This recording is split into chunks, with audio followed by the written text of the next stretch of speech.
once again to some random thoughts that recently have come spurring from my mind. I've been watching a great deal of YouTube videos from the larger channels of recent. One that has sparked my attention and interest is the renewal of this event. Draw Muhammad Day.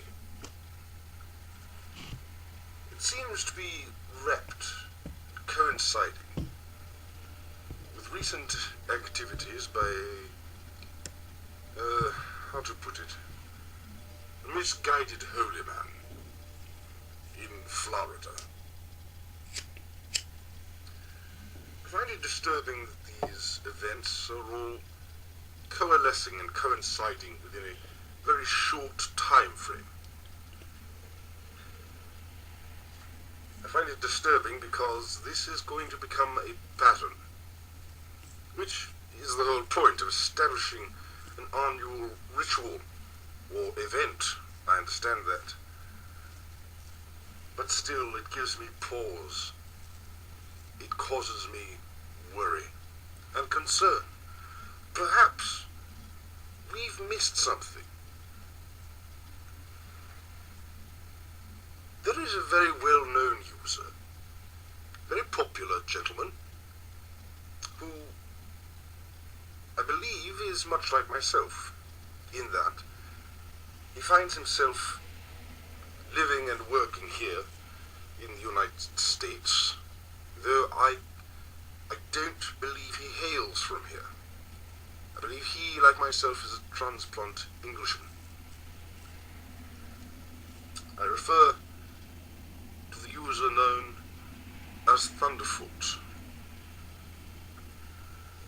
Now, he recently created a video in which he electronically stored 40,000 copies of the Holy Quran on a hard drive and proceeded on camera to destroy that hard drive, thus engulfing, symbolically, 40,000 copies of the Quran, burning.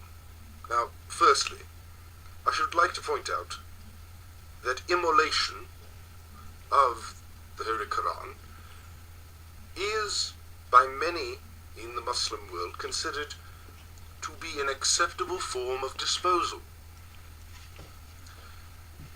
So there are some who would say, well, he was just disposing of them in an accepted fashion. So there is the chance that you may not have necessarily sparked up as much controversy as you might have hoped to. That's number one.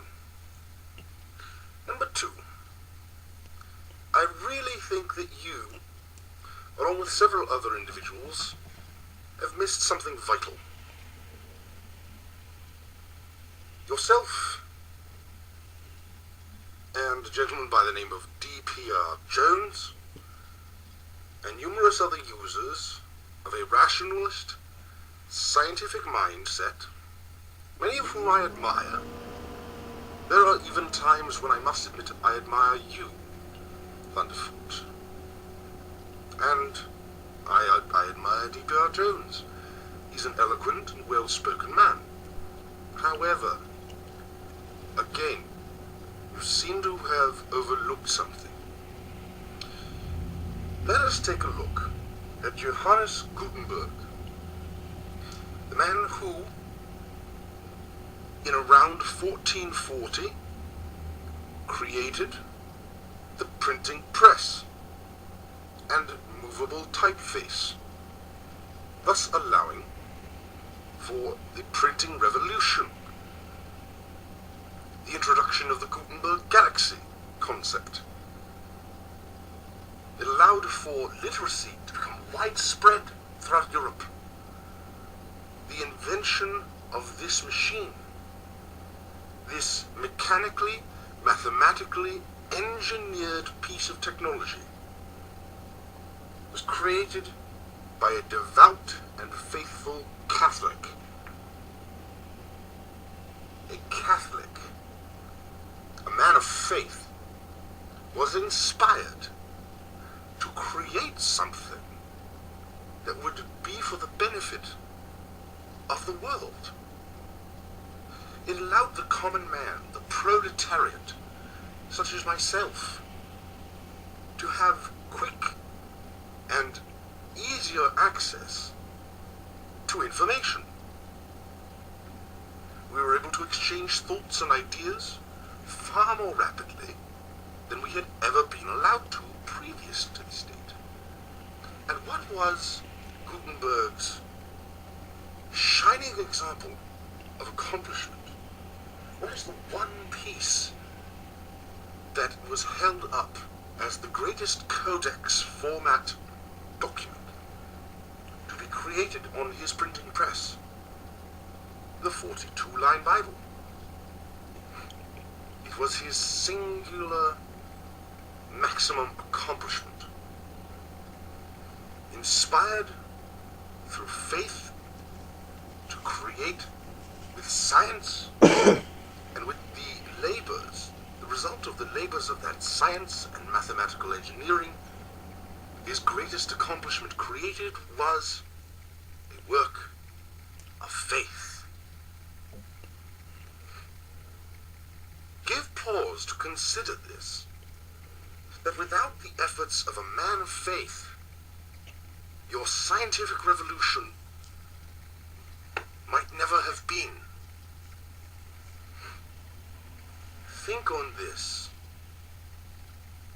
before you decide that it would be a keen idea to take words and destroy them. Now, yes, ironically, through the use of a tool of engineering, we may very well, in Christianity, in Judaism, in Islam, have taken away some of the holiness, perhaps, the in-depth and innate or innately felt righteousness of the book itself. It was manufactured on an assembly line by machines, printing presses. Is the book therefore holy? An open question. I invite answers. Questioning is one of the few things that I do pretty well here. But that question must be posed. If the book is mass-produced by an object of science and engineering, does that somehow take away from the beauty of it, from the righteousness of it? We can always print more. I hear this espoused by numerous individuals, and it makes me cringe. Because there was a time when you couldn't just print more. When scribes and scholars had to sit down and hand copy these texts. That time is not now. It no longer exists. But the point remains valid. For hundreds, thousands of years, specialized, educated scribes with a high level of literacy had to slave over these texts in order to create them. Have we dismissed their efforts? Are their efforts no longer considered worth it? I would have to say no. That those efforts still stand. For without those efforts, we never would have come to the realization that we needed something more efficient and effective in spreading information, in setting down numerous words into a codex. And by codex I mean the book format that we are familiar with, not the ancient scroll format, which until I believe it was the 6th or 7th century, was still considered the primary format of documentation. Think on these things. I urge you. Consider them. And I thank you, citizens of YouTube, for offering me your ear. Well, citizens of YouTube, I am the Journeyman, and I hope this finds you well. Adieu.